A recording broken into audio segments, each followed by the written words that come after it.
Good morning. This is Pastor Brewer Erickson from Zion Lutheran Church here in Farmington, New Mexico.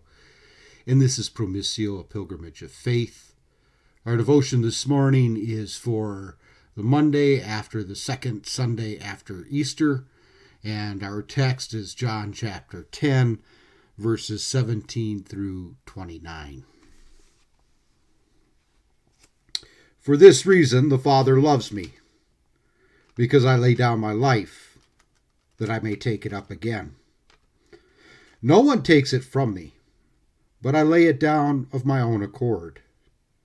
I have authority to lay it down, and I have authority to take it up again. This charge I have received from my Father.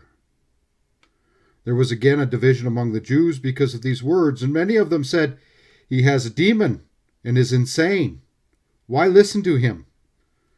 Others said, "These are not the words of one who is oppressed by a demon. Can a demon open the eyes of the blind?"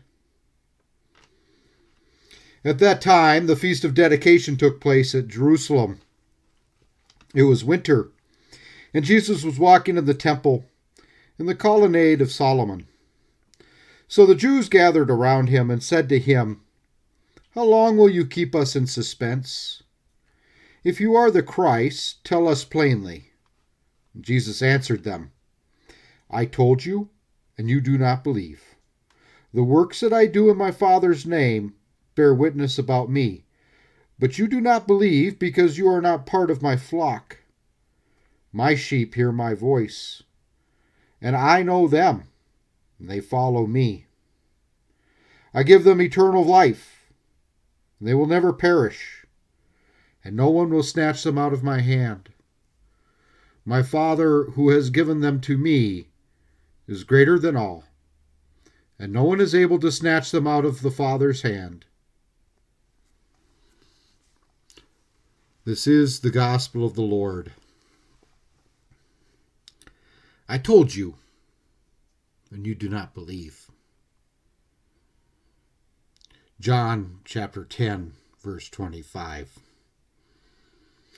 So, Jesus says these words at the Feast of Dedication, which we more commonly know as Hanukkah. It was sort of a freedom fest, maybe like our 4th of July here in the United States. It was meant to celebrate the dedication of the temple that happened after a revolt against Antiochus, a Greek Seleucid general, one of the family generals that followed Alexander the Great on his conquest through the known world. And he had tried to forbid Jewish worship. He tried to extinguish Jewish identity, tried to get rid of it and Hellenize, make them all Greeks. And he did this by a few things. He forbade circumcision. He did not allow for people to circumcise their children. He got rid of the Sabbath. He tried to burn all the scrolls of the Hebrew scriptures. And he turned the temple into a house of idolatry.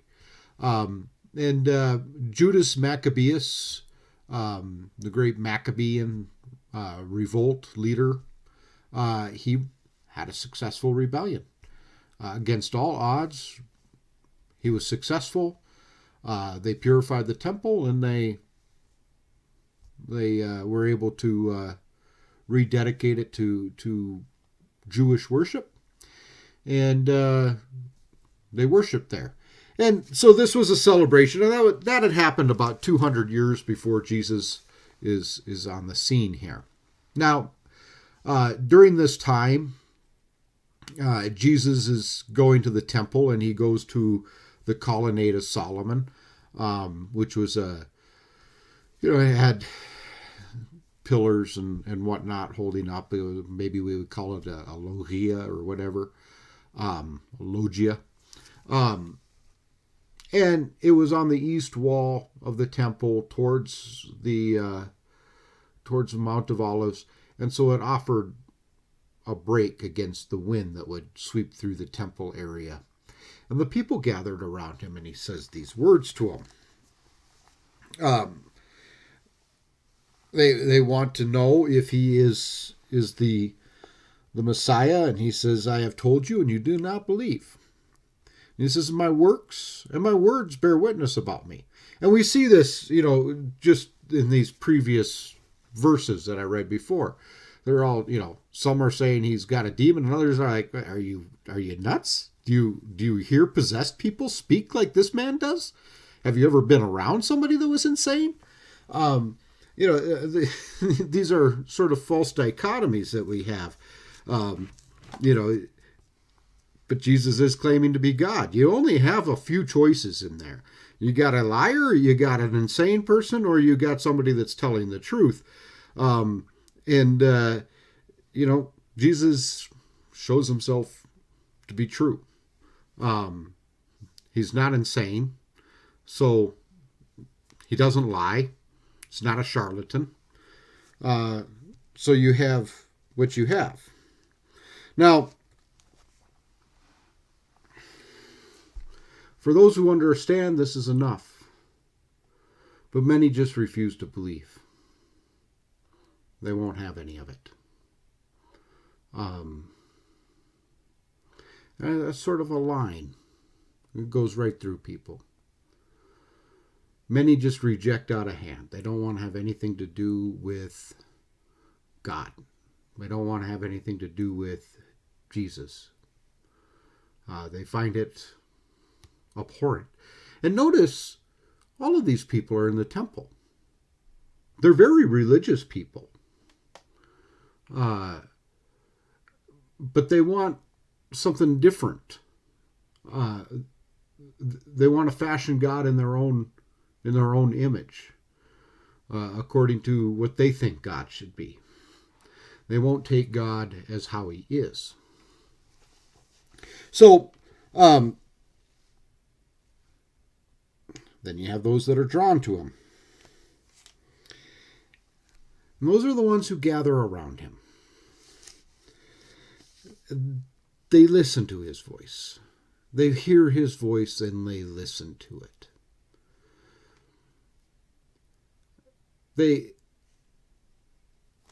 They want more of it.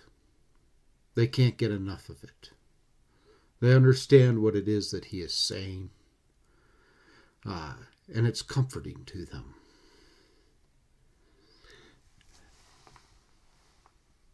They know that his word is a living word. And it's a living word in that it gives life. It gives life itself. And so they want to hear more of it. More important,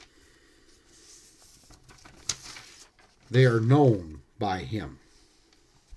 He knows them. This is, oftentimes when we talk about faith, we talk about it as what we know about God. And that's important. And as a person has ability, he's responsible for that ability. So if you're a smart person, you have even more responsibility to know and read and learn about God and his church and so on. But there are people that's not the essence of faith. Rather, it's to be known by God. This is a two-way street, but the more important aspect is not that we know him, but that he knows us. And this takes place with small little children, born to Christian parents and baptized by them. He knows them. Because the good shepherd knows his sheep, knows them by name. You have all the Psalms and so on where knew him from the womb. From my mother's breasts you knew me. These statements of deep, profound faith that the salvation has gone the other way. It's not us to him, but it's him to us. It's more important that we are known by God than that we know him. But the good shepherd knows his sheep. His sheep follow him. They follow him, and they don't want to go their own way. That's not to say that they don't get lost every once in a while, that they don't get distracted and turned away. This happens. But the sheep want to follow their shepherd. They trust him. They love him. And this is the way it is. And even when it goes against the stream, even if they have to go their own way, and this happens so much in this world, where Christians, they have to choose. And not because they want to. It's not God who's putting them before this choice. It's not them saying, I have to choose between my friends, my community, or whatever, and God. But it's a world that will not tolerate God in this world, will not tolerate Christ in this world. And they force the issue. If it's up to us, we're friends. We have a peace with everybody we can. We don't turn anybody away. We're always wanting to extend the love of Christ to our neighbors and our family and our friends. But if they make us choose, we follow Jesus. And finally, he gives his sheep eternal life. They shall not perish. He is the good shepherd who has laid down his life for his sheep and taken it up again. He didn't do it unwillingly. He sacrificed himself willingly for you. He gave himself for you. And it doesn't mean it was easy. He suffered a lot. But he did it of his own free will for your salvation. We're going to bow in prayer and pray the 23rd Psalm together for this one. The Lord is my shepherd, I shall not want. He makes me lie down in green pastures. He leads me beside still waters. He restores my soul. He leads me in paths of righteousness for his name's sake. And even though I walk through the valley of the shadow of death, I will fear no evil. For you are with me. Your rod and your staff, they comfort me. You prepare a table before me in the presence of my enemies. You anoint my head with oil, my cup overflows. Surely goodness and mercy shall follow me all the days of my life, and I shall dwell in the house of the Lord forever. Amen.